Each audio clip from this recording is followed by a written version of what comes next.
G'day folks. Today we're having a bit of a look at Matchbox's 1980s reboxing of their 1976, I believe, kit, their P-40N Warhawk, which I think is PK31, came out 2 or 3 years after the initial releases. Now I made several of these in my time from about 1983 to 1987, so when I was 12 to 16. And this wasn't quite my favourite of the Matchbox models, even though it was a single-engined Second World War fighter, which is my favourite type and time frame to build. Particularly of interest because, as a kid, and even now, I've had a bit of involvement at the Moorabbin Air Museum in Melbourne, in Australia. We have a P-40, it's a P-40E, and back at the time when I was building these models in the 80s, the P-40 at Moorabbin Air Museum was on display, but interestingly enough, it was sitting on a set of Commonwealth Aircraft Corporation Mustang wings. We'd picked up a set of those wings. The original aircraft didn't have wings, and so sometime in the 70s it was put on those Mustang wings. It's long since been taken off display and is undergoing a full comprehensive rebuild, not to flying status, but to as complete as possible and as accurate for its time as one of the Darwin aircraft during the Second World War. So we'll have a bit of a look, and today we're going to compare this with a couple of other kits again. I'm going to compare it with the Revell kit and with the Hasegawa kit. So the Revell one was usually about $1. These Matchbox ones were usually about $3, and the Hasegawa kits were usually $4 to $5. So limited pocket money at the time. I usually stuck with the Matchbox kit because they were a lot better than the Revell ones, and while not as good as the Hasegawa ones, they came together as a fairly decent sort of a model. Now I'll show you in a few minutes why this isn't quite my favourite, but it was still an enjoyable kit to build nonetheless. Having a look at the box, it's the typical 80s Matchbox reboxed style there, with a slightly simplified artwork on the front there. On the side here we see their usual style of a picture of the model put together with decals but with no paint, showing that it goes okay there. And again, this one has a 10 and an 84 embossed into the cardboard there, so whether that is October 1984, I don't know. On the end, we have a selection from what I think was the original 70s box art, and PK31. On the other side, we see that it's a 1 dot, so it's the least complicated of all of their models, and just some information. Copyright 1983, Matchbox International. And on the other end we have the same, so what you'd see when you'd see a great big pile of these at the newsagent. And on the back, of course, we have the two varieties of artwork.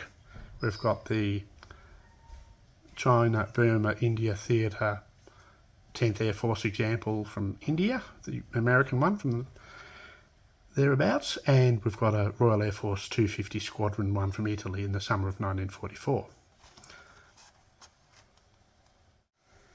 So let's have a look at what's in the box. It's always nice to open one of these boxes and see what's inside. Okay. So, typical Matchbox style, we've got the instructions and the decals. We've got 2 sets of sprues, and we've got the one clear section.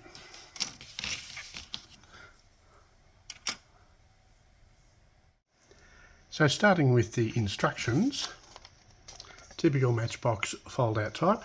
On the cover we have a bit of prototype information, specifications and the image. Folding it out, the usual 3 flippy-outy sections. The first one has a bit of information on how to, and the warnings and the dangers and the do's and the don'ts. It's the typical 8-step instructions. Step 1, we have put the pilot and the control column onto the seat. Step 2, we put the rear decking, the gun sight and the radio mast and the pilot and seat on and into the fuselage and put the fuselage sides together. Step 3, this is one of the few Matchbox aircraft kits I've seen that have the front section of the nose separate, so you can put the backing knob onto the prop and the spinner so it'll spin. Step 4 is you put the canopy and the completed propeller / nose section onto the fuse. Step 5, you put the tail planes onto the fuselage. Step 6, put all the wing bits together and onto the fuse, as well as the exhaust stubs. And it shows a little section of what you have to trim out there to do the wheels up version. Step 7 is assembling the undercarriage, the landing gear, the wheel and the leg. Step 8 is put everything together, the rest of it on, the undercarriage componentry, the tail wheel, the doors, bomb racks and bombs, etc. And there's also the instructions here for how you do it if you want to do the wheels up, the raised undercarriage version, to put on a stand, but we didn't have stands with this issue. On the back we've got the list of paints required in different languages, and on the very back we have the painting chart, what colours go on what parts, and there's the information about the aircraft in different languages. Starting with the first of the sprues, this has the fuselage sections, various other bits, prop, spinner, the front of the nose, main wheels, various undercarriage parts, and bomb shackles, etc. And it is a 1976 design there, still with the Matchbox Lesney products information there. And we can see on this one what made this one a bit trickier, a bit harder to build than other Matchbox models is you can see that there's a lot of panel lines, raised ones and some recessed ones. And the paint would kind of build up along the edges of those lines if you used too much or you didn't sand them off. So it wasn't too much of a challenge to sand off, but yeah, I built several of these and yeah, they could be a challenge. Now looking at the second of the sprues, you can see there on the wings similar panel lines, quite raised, and then the gun bays are recessed. This section has the wings and the tail planes and various other parts, exhaust stubs, bomb shackles, etc. But yeah, they went together still very nicely. There was just a bit of extra sanding involved. And then we have the transparency, again, because it's basically effectively rectangular. It painted up all right, still kind of a bit thick, but yeah, it was not too bad. Then looking at the decals, I think this decal sheet might have got wet at some point because it's kind of crinkly, and or that it's got wet and dried and then cracked. And I used to find that the skulls were a bit difficult to line up, but I often did this in Australian colour, so I didn't need that. No shark mouth. And it's got the name there that you'd put on a stand if you had one. So that's the basic look of the Matchbox 1980s boxing P-40N Warhawk. And I might just quickly compare it with two other models that were available at the same time. The first one is the bagged Revell kit. And this one, as you can see here, it's still got its 95-cent sticker from probably about 1983. And I've got 2 or 3 of these in bags. So what I'm going to do, I normally wouldn't do this, but I'm going to open it up the way that you would back in the day. Have a really, really quick look, because this is just a comparison rather than a specific look at this one. And you can see on the fuselage there, again, Revell loved rivets. A lot of rivet detail, and it's quite, this is an E model, so it has the different cockpit, different canopy and behind the canopy there. But you can see that, yeah, there's a bit of flash underneath. So it was a simple kit, and this was actually one of the better of the Revell ones, relatively speaking. They were all kind of a bit, how's your father?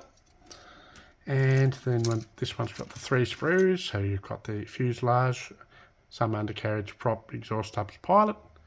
You've got tail, horizontal, the tail planes. You've got the drop tank and the seat.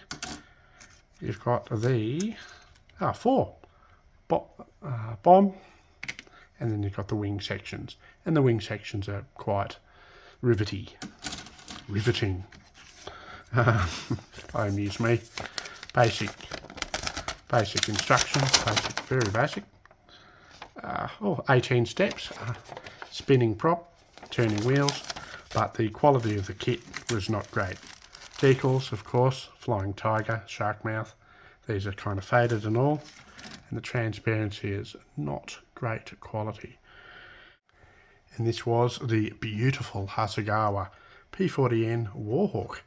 And this one, of course, I'm going to love it, and I loved it back in the day because it's in Royal Australian Air Force colours.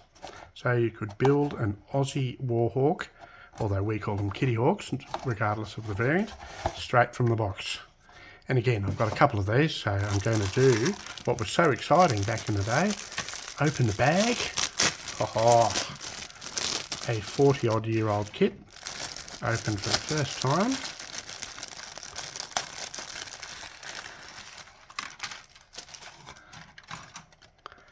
These decals are yellowed with age, but yeah, you've got the 2 varieties with the Aussie markings.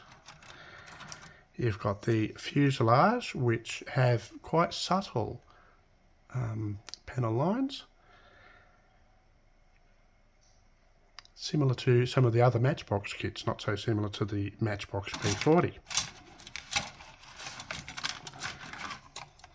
You've got the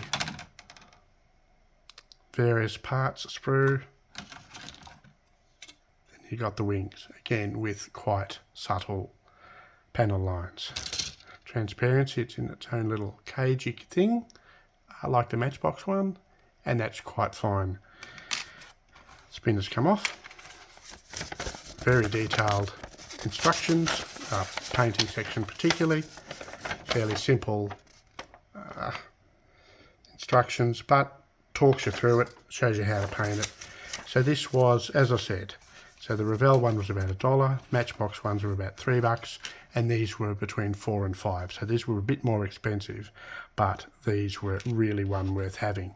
So I think I may have asked for this particular kit for the occasional Christmas and or birthday. And a few of these Aussie marked P-40s hung from my ceiling back in the day. I may have even shot one with the air rifle. So that was good fun. And it's been good to show. And here's a bit of a comparison look at the 3 fuselage sections. We've got the Revell, rivety Revell. We've got the Matchbox that has a fair bit of panel lines, which sanded off fairly easily. And then we've got the Hasegawa, which was beautifully done by those standards and still turns into a nice kit today.